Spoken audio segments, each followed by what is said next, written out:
2019년 6월 3일 한겨레 라이브 시작합니다. 진행을 맡은 저는 김보입입니다. 한겨레 라이브는 오늘 17일 첫 방송을 앞두고 있습니다.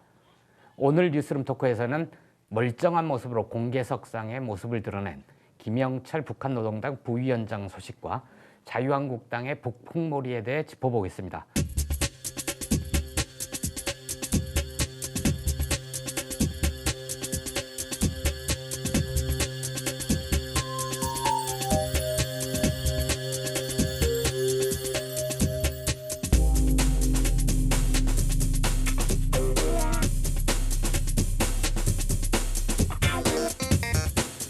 여러분 오늘 조선일보에 난 기사를 보고 무슨 생각을 하셨나 모르겠습니다. 오죽하면 김정은이가 책임 묻는 면에서는 문재인 대통령보다 낫다라고 이렇게 얘기를 하겠습니까?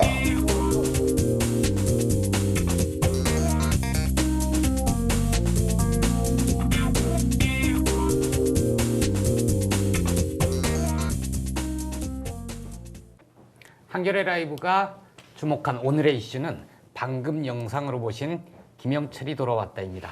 이 내용 함께 살펴보기 위해서 한겨레 기자 두 분을 스튜디오에 모셨습니다. 통일외교팀의 이재훈 선임 기자 그리고 자유한국당 취재하고 있는 정유경 기자입니다. 안녕하세요. 예, 안녕하십니까. 안녕하세요. 예, 일단 북한과 관련해서 앞에서 보신 대로 조선일보가 대형 오보를 냈는데요. 이재훈 기자와 사실관계부터 좀 정리를 해봐야 될 것 같습니다. 5월 31일로 기억하는데 지난주 금요일이죠. 조선일보가 다른 신문과 달리 이 김영철 노역형, 김혁철은 총살 이런 제목으로 보도를 했었죠. 예, 그렇습니다. 보도만 보면 조선일보가 일면 사실상 일면 머릿 기사로 인용 부호를 달아서 김영철은 노역형, 김영철은 총살 이렇게 일면의 스트레이트 기사를 보도했고요. 3면 전체에 관련 기사를 썼습니다. 이날이 굉장히 슬픈 일이고 아직 소식이니까 여러 가지 일들이 있는데 다뉴브에 참사라고 하는 유럽 여행 갔었던 한국인들이 슬픈 일을 당한 걸 보도한 날이에요. 대부분의 신문, 한겨레 신문도 그렇지만 대부분의 신문이 일면 머리뿐만 아니라 굉장히 많은 지면에 걸쳐서 그 다뉴브 소식을 전했는데 조선일보는 일면 머릿 기사하고 3면 전체를 이 북한 관련 처형 관련 소식으로 전했습니다. 직전에 편집국장을 하셨으니까 그 판단을 하실 거잖아요. 그날의 일면 톱은 무엇이 되어야 된다. 조선일보 같은 경우에는 그날 그게 자기네들 특종 기사라고 해서 일면으로 보낸 거 아닙니까? 사실 상식적으로 신문을 만들면 우리 국민들이 대규모의 참사를 당했으니까 그 소식을 주요면, 일면, 톱 이렇게 실어야 되는 거 아닌가요?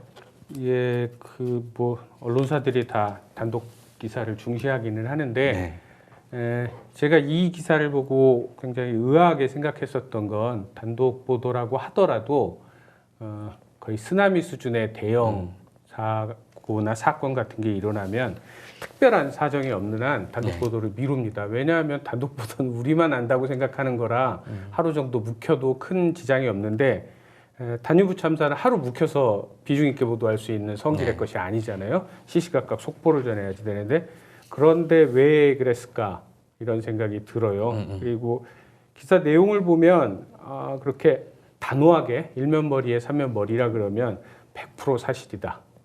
적어도 90% 이상은 사실이라고 내부에서 판단해서 썼을 것 같은데 그런 중요한 내용을 전하는 사람이 북한 소식통 밖에 없습니다.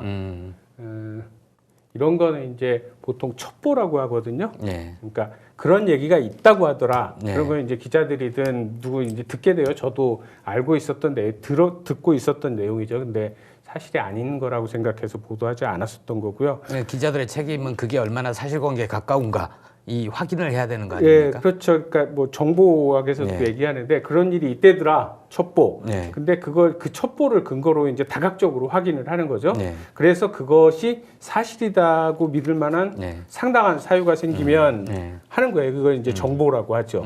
정부에서도 첩보는 다양하게 수집하지만 첩보에 대해서 코멘트하지도 않고 발표하지도 네. 않아요. 네. 정보 수준이 돼야지 얘기를 하는 거거든요. 저희도 마찬가지죠.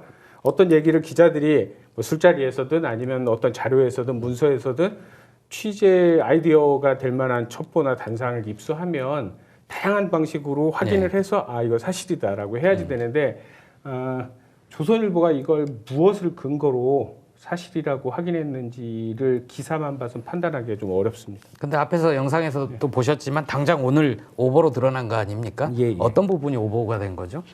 일단 오늘 사실이 아닌 것으로 네. 확인된 건 조선일보가 김영철 노동당 부위원장 지난해 화려한 스포트라이트를 받았죠. 네. 남북 정상회담하고 북미 정상회담을 실무적으로 조정한 사람이어서요. 근데 북한 소식통을 이용해서 김영철 부위원장이 자강도에서 강제 노역 중이다라고 했습니다. 자강도 저쪽 이제 네. 북중 접경 지역의 오지인데요. 거기서 노역을 하고 있다 그랬는데 오늘 김정은 위원장이랑 같이 인민군 예술소조 공연을 관람했어요. 네. 근데 김정은 위원장이 앉은 자리로부터 같은 줄 왼쪽 5번째입니다. 네. 그러니까 정치적 위상, 권력 내부의 위상에 큰 변화가 없다고 볼 수 있는 거죠. 여전히 노동당 부위원장이고. 예, 그렇죠. 그러니까 네. 노역은 아닌 거죠. 적어도 다 여러 가지 얘기들이 나왔는데 일단 나머지는 네. 저도 뭐 그게 사실이 아니다라고 단정해서 말할 수 없어요. 저는 사실이 아니다라고 생각하지만 여러 가지 이유로 단정할 수는 없지만 김영철 부위원장이 노역 중이다라는 건 그 북한에서 스스로 네. 여기 멀쩡히 잘 계시다 이렇게 얘기한 거여서 이건 네. 사실이 아닌 거죠 지금. 그렇군요. 조선일보 편집국이 오늘 좀 시끄러웠을 것 같아요. 그렇겠죠. 예, 이게 일면으로 내놨는데 이 뒷수습을 어떻게 해야 될지 고민될 것 같은데요. 사실상 일면머리에 네. 3면 전체고 예. 이 보도 이후에 국회도 시끄럽지 않습니까? 그러니까요. 뭐 그걸 받아 사실로 전제해가지고 벌어진 말의 공방이 굉장히 예. 치열하고 예. 뭐 미국 국무부에서도 이게 기자들 질문이 나와요. 기자들 질문이 그런가요? 어떻게 된 예. 거냐? 예. 그러면은 우리도 추적하고 있다. 뭐 네. 이렇게 얘기를 합니다. 예. 제가 그 이상 드리고 싶은- 얘기할 근거가 없는 거죠. 이제 각국 정부는 정보기관이 있으니까 자체 네. 판단이 있습니다. 네. 근데 북한은 워낙이나 어디서 오보를 해도 그게 틀렸다는 얘기를 하지를 않아요. 예. 가르쳐주지 않습니다. 예. 다른 그 언론처럼. 얘기는 조금 이따 한번 해보고요. 말씀하신 대로 그 조선일보가 바로 보도하자마자 자유한국당도 덩달아 신이 났던 거죠. 네, 예. 자유한국당에서 이 소식을 적극적으로 활용했었는데요. 네. 정용기 자유한국당 정책위의장이 보도가 됐던 바로 그날 천안 우정공무원 교육원에서 열렸던 국회의원 당협위원장 연석회의, 그러니까 쉽게 말하면 국회의원 MT 같은 건데요. 여기서 문제가 될 만한 발언을 했습니다. 아마 여러분도 다 알고 계실 텐데 조선일보에 난 기사를 보고 무슨 생각을 하셨는지 모르겠다. 김영철을 숙청했고 김영철을 처형했고 심지어 동생인 김여정까지 근신 중이다. 그런데 역설적으로 어떤 면에서는 김정은이가 책임을 묻는 면에서는 문재인 대통령보다 낫다. 이런 식의 발언을 해서 엄청난 논란을 불러일으키지 않았습니까? 이 조선일보의 보도가 사실이라고 믿고 지금 이렇게 공개적인 발언을 한 건데 예. 그 사실 확인도 안 된 발언을 지금 정책위의장이 했을 뿐 아니라 거기다 책임을 묻는 면에서 문재인 대통령보다 낫다? 이 북한 찬양 공무죄에 걸리는 게 아닌지 국가보안법식으로. 그 내용을 앞에 송채 기자랑 장필수 기자가 좀 얘기를 했으니까 네. 더 하지 말고 아무튼 충격적인 그렇죠. 얘기를 한 거죠.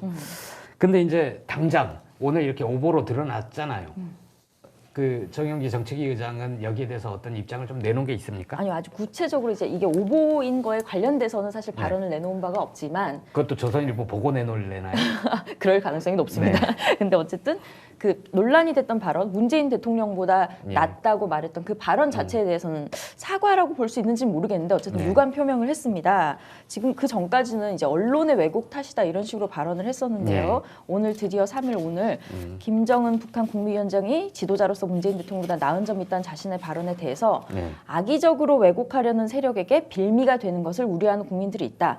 그 부분에 대해서 유감의 뜻을 표명한다 이렇게 말을 했는데 예. 이게 유감 표명이라고는 하지만 자신의 발언이 빌미를 준 점이 유감이라는 건지 아니면 이 악의적인 세력에게 왜곡이 돼서 유감이라는 건지 약간 좀 애매모호한 발언이기도 해요. 그 부분에 대해서 유감의 뜻을 표명한다니까 그 부분이 정말 우려하는 국민들이 있어 우려를 유감이다. 그런 거기에 걸릴 수도 있겠네요. 그렇죠. 수식어가. 그렇게 믿고 싶진 않지만 네. 좀 애매모호한 발언인 거죠.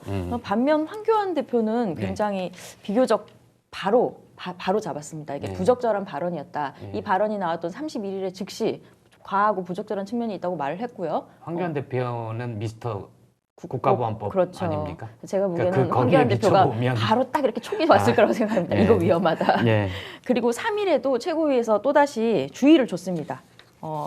막말 자제령을 내린 건데 소위 거친 말 논란에 우리 당이 시달리고 있는데 굉장히 안타깝고 우려스럽다. 소위 말하는 심사일언 깊이 생각하고 말하라는 사자성어처럼 발언에 좀 주의를 기울여 달라고 비공개 회의에서 말한 것으로 여러 국회의원들이 전했습니다. 그리고 최고위 직후 기자들과 만난 자리에서도 저희 당은 사실에 근거한 정당, 사실을 말하는 정당이 될 수 있도록 노력하겠다 이렇게 밝혔습니다. 꼭 그렇지는 않은 것 같고 그 사자성어는 황 대표 자신도 좀 비춰봐야 될 것 같은 말인 것. 본인도 그렇게 생각을 하고 네. 있다고 합니다. 알겠습니다. 다시 이종 기자랑 얘기를 해보죠. 조선일보가 보도하기 전에 일면톱과 3면에 다루기 전에 사실 이거는 동아일보에서 먼저 칼럼으로 좀 비슷한 내용을 다루지 않았었습니까? 그게 나왔을 때 통일부 기자들 사이에서는 좀 시끄러웠을 것 같은데. 동아일보 칼럼을 보고 시끄럽지는 않았고요. 네. 이게 동아일보 칼럼은 이제 김영철 사단의 몰락이라고 해서 등장인물이 뭐 김성애, 예. 뭐 고위급회담 수석 대표였던 이선권, 김혁철 뭐 여러 사람들이 등장합니다. 이전에 근데 북미회담의 주역들로 나섰던 분들이죠. 북미회담이든 예. 뭐 이선권 예. 그 조국평화통일위원장 같은 경우는 예. 남북 고위급회담 남북, 예. 북쪽 단장이죠. 예. 미국하고 관계는 없지만, 근데 이런 얘기들이 남북 관계와 관계된 사람들 전문가들이나 아니면 기자들 사이에서는 예. 그 하노이 회담 합의 무산 이후에 꽤 있었어요. 예. 그런 소문들이 많이 꽤 있었고 여러 매체에서 또 찔끔찔끔 보도했습니다.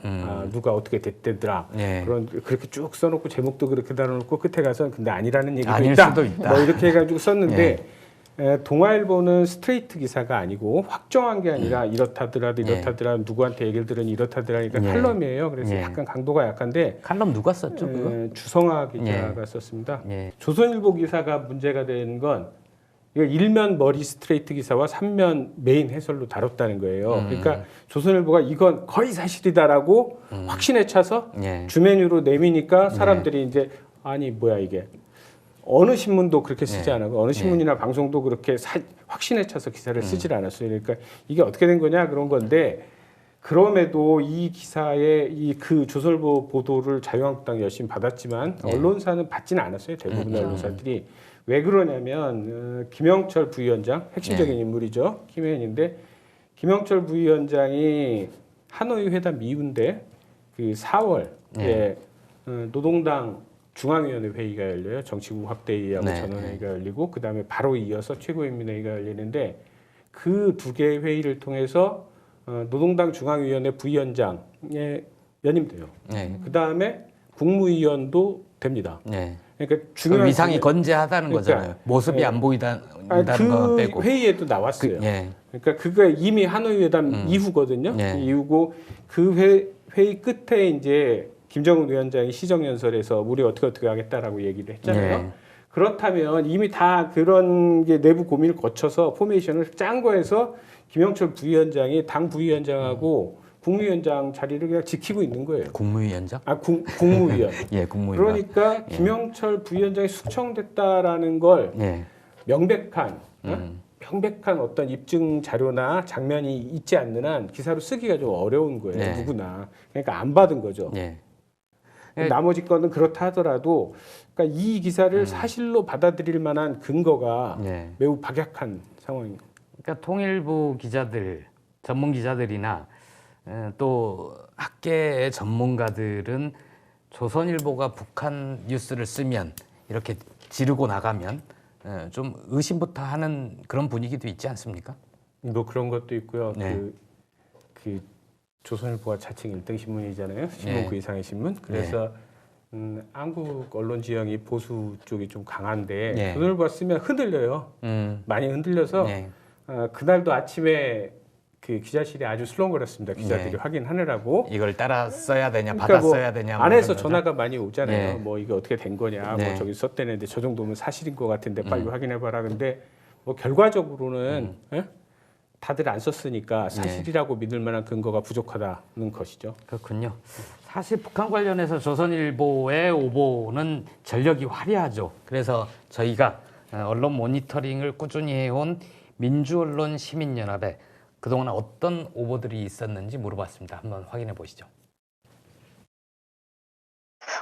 일단은 조선일보하고 중앙일보가 사실은 1986년도에 김일성 사망설, 김일성 피살설을 보도를 했는데요. 하루 만에 김일성이 살아있었다라는 것이 밝혀져가지고 그때 당시에도 대단히 화제가 됐었고요. 그런데 이 사안에 대해서 지금까지도 사과나 해명을 하지 않고 있는 그런 상황이고요.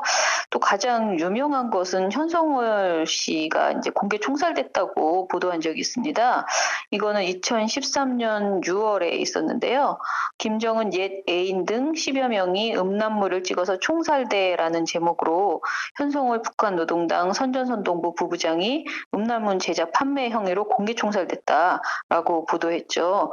그런데 이후에 뭐 예술단원으로 이제 내려오시기도 하고 멀쩡히 살아서 최근까지 남북관계 그 개선 전국에도 계속 여러 번 등장했잖아요. 그러니까 이것도 아주 명백한 오보이고요. 예, 지금 자료에도 보셨지만 조선일보를 포함해서 우리 언론들이 대체로 좀 북한 관련해서 어이없는 오보들을 많이 하잖아요. 예, 예. 특별한 이유가 있나요? 뭐 특별한 이유가 있긴 있습니다. 네. 그 말씀드리기 전에 먼저 말씀드리고 싶은 건 기자가 되면 네. 집중적으로 교육을 받는 게 틀리지 않게 쓰기예요. 그렇죠. 그러니까 단독 기사, 특종 기사보다도 네. 기사를 틀리지 않게 쓰는 거를 엄청 교육을 열심히 받거든요. 그래서 뭐 독자들이나 시청자들이 기사나 뉴스를 보다 그런 말씀 가끔 하잖아요. 그래서 도대체 어쩌자는 거야? 어땠다는 거야? 무슨 소리인지 잘 모르겠어. 그게 기자들이 보면 이럴 수도 있다, 저럴 수도 있다. 이럴 수도 저럴 수도 그렇게 써요. 안 틀리려고. 안전하게 쓰는 거죠. 안전하게 쓰는 거죠. 빠져나갈 구석을 다 만들어요. 안 그러면 뭐 언론중재위원회도 가야지 되고 법원에도 가야지 되고 엄청 힘들거든요. 근데 북한은 얼핏만 생각해도 북한 관련해서는 오보가 기억나는 게 많아요. 지금 보셨지만. 근데 그게 뭐 여러 가지 얘기할 수 있는데 기술적인 문제하고 윤리 문제가 있는데 취재 윤리 문제에 대해서 얘기를 하자면 아니면 말고식의 보도가 유독 많아요. 왜 그러냐? 오보를 내도 북한이 뭐라고 하질 않아요. 그러니까 한국 사회 내부에서 오보가 나면 그 피해 당사자들이 언론중재위원회에 가기도 하고 그렇지 않으면 소송을 내잖아요. 민사소송도 내고 어떤 경우에 형사소송도 내고 그래서 오보를 낸 기자들이 배상도 해야지 되고 그런 것들이 굉장히 많아요. 복잡한 과정을 거쳐야지 되는데 북한 그렇지 않습니다. 책임지지 않아도 된다는 거죠. 그렇다고 해서 북한이 얘기 안 한다 그래가지고 그게 명백히 오보라고 할 때 정부가 나서서 대신 그거 사실이 아니야 이런 얘기도 안 해줘요. 그냥 확인이 안 됩니다. 추적 중입니다. 이 정도. 확인도 안 해주고 부인도 안 하는 방식이에요. 이번 보도도 마찬가지였는데 그리고 이게 이제 뭐 취재 윤리라고 할 수도 기술적이라고도 할 수가 있는 게 뭐 북한이 하면 늘 이렇게 음모론적으로 봐요. 우리가 군사 훈련을 하면 철통 같은 국방 태세, 안보 태세고요. 북한이 하면 군사 도발입니다. 그렇죠. 그러니까 그런 종류의 것이죠. 그래가지고 우리가 하면은 이게 무슨 정책적 판단이고 북한이 하면 속셈이 돼요. 그러니까 그런 식의 그게 이제 북한이 적이기도 하고 동반자이기도 하는 이중적인 성격 규정하고 관계가 있는데 윤리적으로 그게 이제 이중잣대를 대는 문제가 있고요. 기술적으로 따지자면 북한 직접 취재가 안 돼요. 예컨대 이제 뭐 김영철 부위원장이 숙청당했다고 하더라. 그러면 전화를 걸어서 물어보면 좋겠는데 전화 걸 데가 없어. 안 됩니다. 전화 걸면 국가보안법 위반입니다. 그리고 걸어도 안 받고요. 그다음에 북한이 그렇다 그래서 무슨 자료를 내놓지도 않아요. 이번처럼 이렇게 행사를 통해서 간접적으로 멀쩡하거든 이렇게 확인시켜주는 경우가 있지만 이것도 드문 경우고 늘상 그러지는 않습니다. 이런 것들이 어울려서 북한 관련 보도에서 기자들이 조심성이 의식적으로든 무의식적으로든 무너지는 측면이 좀 있고요.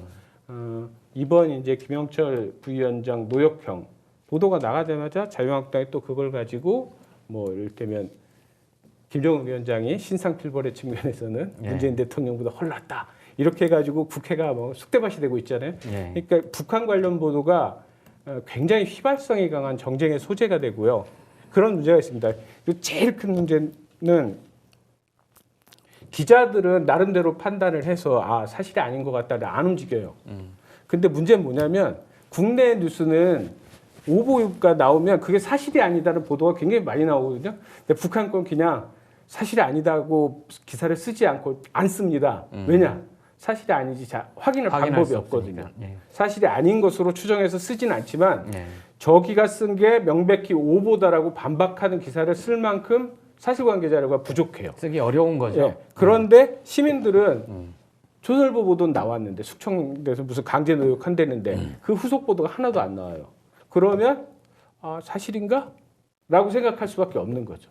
그런 효과도 있어요. 그래서 약간 첩보 수준의 기사가 첩보 수준의 것이 정보로 확인되지 않았는데 기사로 나갈 때는 그런 이 북한 관련 보도나 뉴스가 유통되는 독특한 메커니즘도 일부 작용하는 것 같다는 생각이 듭니다. 그러니까 해법은 남북 관계가 빨리 개선이 돼서 서울과 평양에 각각 대표부를 둬서 기자들이 확인 취재할 수 있게 해주고요. 그리고 언론중재위 평양 지부를 하나 만들어서 그쪽에서도 뭐 사실관계 바로잡을 거 있거나 소송할 거 있거나 그럼 그쪽 통해서 좀 하면 어떨까 싶은데요. 예, 희망 섞인 바람이었고요. 정 기자, 그 정용기 정책위 의장 발언 말고도 최근에 자유한국당에서 북한 관련 발언, 강도 높은 발언이 좀 높아지고 있지 않습니까? 문재인 정권이 북풍 공작을 하고 있다. 이런 얘기도 있었는데. 네, 정용기 정책위 의장이 아까 그 논란이 됐던 문재인 대통령보다 낫다 이 발언 외에도 사실 북풍 공작에 대해서 얘기를 했었습니다. 서훈 국정원장과 양정철 민주연구원장의 만남을 가지고 지금 한국당이 공세를 펼치고 있는 상황인데 이날도 이 얘기를 꺼내면서 북한과 선거 이 두 가지 코드를 갖고 내가 4시간 넘도록 무슨 얘기를 했냐. 서훈을 파면하고 엄정하게 수사해야 나라다운 나라다. 그 얘기를 하면서 그 여당의 향후 내년 총선 전략이 삼풍 전략이다 이렇게 말을 해요. 그중 하나가 바로 북풍이라는 겁니다. 이 서훈 국정원장을 정점으로 해서 김정은이 내년에 총선 전후에 방남을 할 것이다. 그렇게 해서 북한 이슈로 모든 전국을 뒤흔들어서 그 여론을 전부 여당에 유리하게 끌고 갈 것이다. 그것에 대비를 해야 된다. 이런 얘기를 한 겁니다. 김정은 위원장의 방남은 이미 정해져 있는 거고 사실 올해 초에 작년이었나요? 작년에 하기로 했었나요? 올해 하기로 했었죠. 김정은 위원장의 방남이 작년 9월에 평양 정상회담에서 합의가 됐던 거니까. 그렇죠.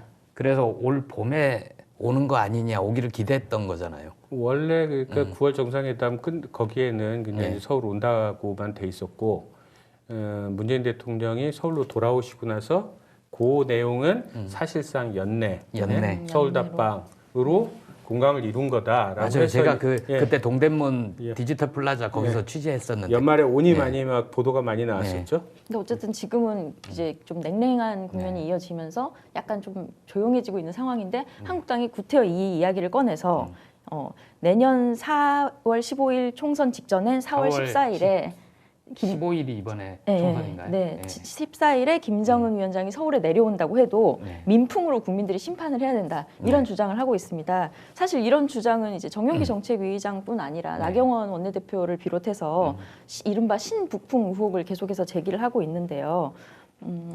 이게 한국당에게는 그 공포가 있습니다. 지난해 북풍이라는 말이 만들어진 것 자체가 사실 그 당하고 무관치 않잖아요. 사실 지금까지 북풍이라고 했을 때 단어는 예를 들면 그 지난 15대 대선 직전에 청와대 행정관이 무력 도발을 휴전선 근처에서 무력 도발을 해달라 이렇게 북한 인사 접촉을 해서 요구를 했다가 유죄 선고를 받았던 적이 있어요. 검색해 보시면 다들 나올 텐데 그런 소위 총풍 사건 또는 이제 뭐 간첩 수직임 사건 이런 것처럼 여러분 익히 생각하시는 그 선거를 앞두고 대북 긴장 관계를 유발시켜서 대체로 보수 정당이 이득을 보는 그런 전략을 지금까지 북풍이라고 해왔습니다. 그런데 지금 한국당에서는 북풍이란 말을 정반대의 의미로 쓰고 있습니다. 아까 그래서 말씀드렸다시피 신북풍이라고. 네, 처음에는 그냥 신라면도 북풍이라고 아니고. 했는데 예. 처음엔 그냥 북풍이라고 했는데 이게 네. 홍준표 사실 전 대표가 네. 처음에 지난해 꺼냈던 말이에요. 예. 근데 그냥 북풍이라고 하니까 사람들이 약간 비웃었습니다. 음. 총풍이 북풍이지 이게 무슨 북풍이냐. 당신들이 전문가지 그걸 왜?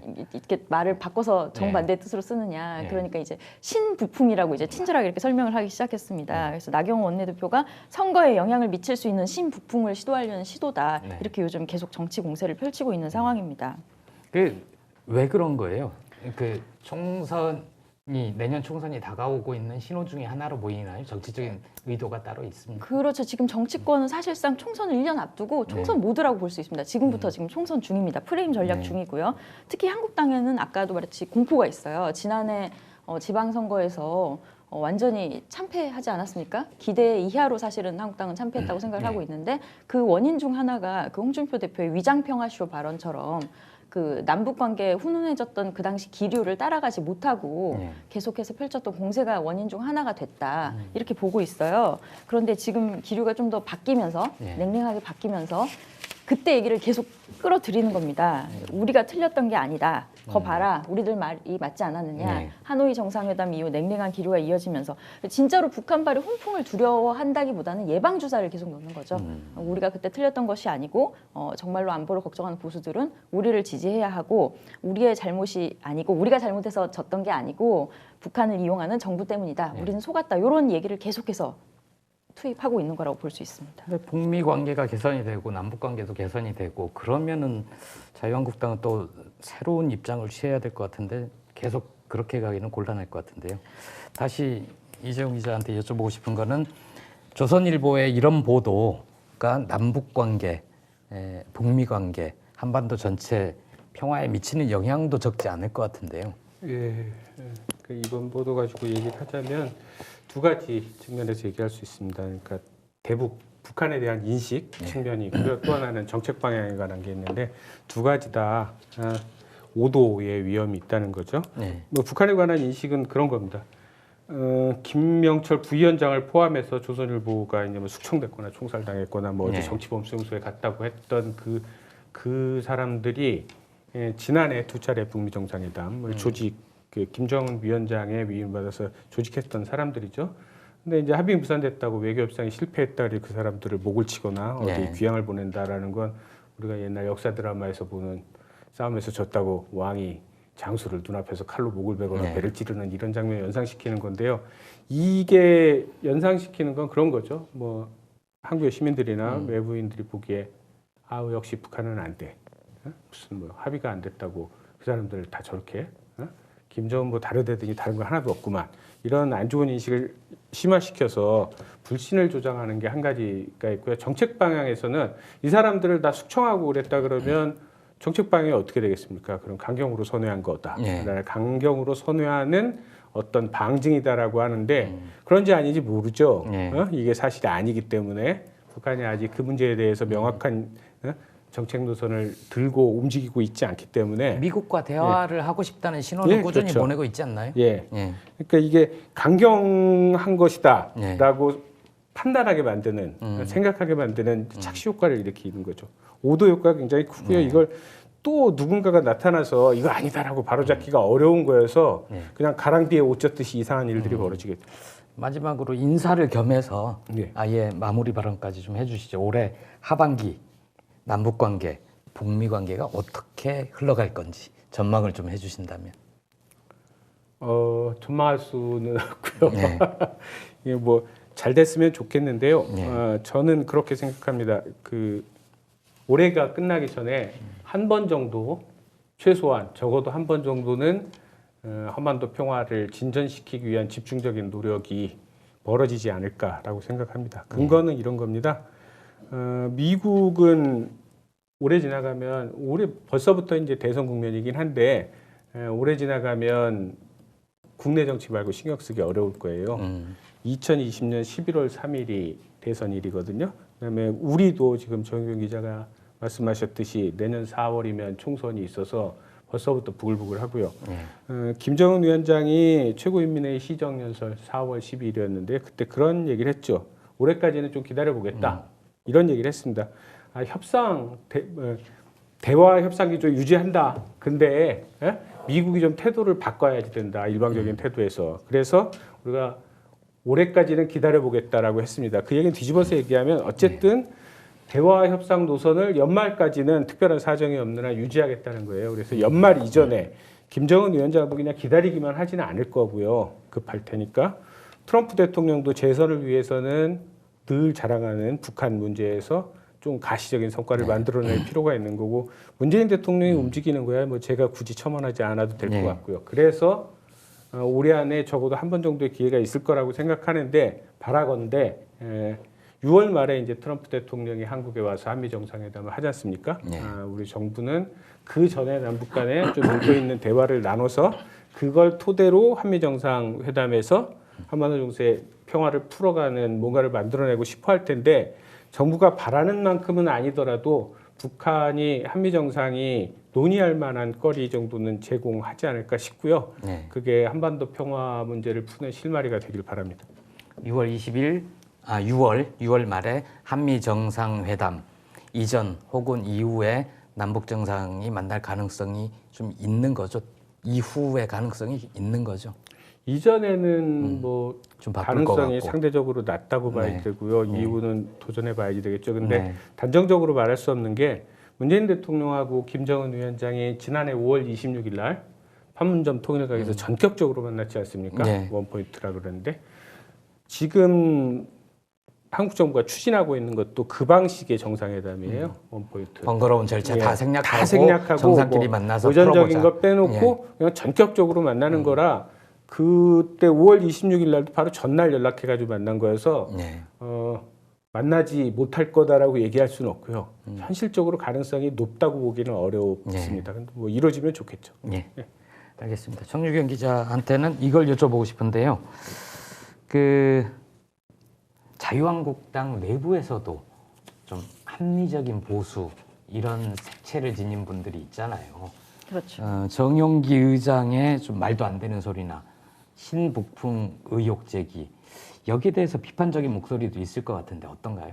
사실 한국당이 이렇게 막말, 망언 혹은 실언을 할 때마다 힘들어지는 건 저기 때문에 제가 가장 열심히 물어보고 있는 주제이기도 한데요.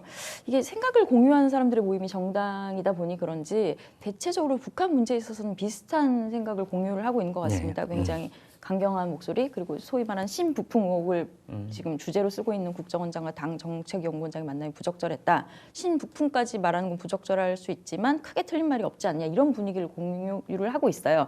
다만 그 과정에서 정용기 정책위의장 발언처럼 도가 지나친 뭐 김정은 우는 이런 발언이 이어지는 분명 문제가 있다는 인식은 지금 내부에서 크게 공유가 되고 있는 상황입니다. 그런데 이 발언이 지금 자유한국당이 제일 관심을 많이 갖고 있는 게 2040이에요. 그리고 또 밀레니얼 세대와의 접점을 찾겠다. 이런 새로운 혁신을 위한 도전을 하고 있는 상황인데 이 도전까지 이어지기에는 쉽지 않지 않겠느냐. 그런 우려가 나오고 있습니다. 그렇군요. 지금까지 뉴스룸 토크 이재훈 선임 기자와 자유한국당 취재하고 있는 정유경 기자였습니다. 고맙습니다. 한이라는 아이디를 쓰시는 분이 이런 댓글을 남겨주셨습니다. 지금 방송 보면서 확인해봤는데 현성을 총살됐다는 기사 아직도 조선일보 홈페이지에 살아있네요. 검색을 해보셨나 보죠? 유투님은 오보를 책임지게 하는 방법은 없나요? 아까 제가 냈던 아이디어 한번 생각해 보시면 어떨까 싶네요. 이런 메시지를 보내주셨습니다. 오늘 준비한 소식은 여기까지입니다. 한겨레와 더 빨리 만나는 방법. 한겨레 라이브 내일 또 계속됩니다. 고맙습니다.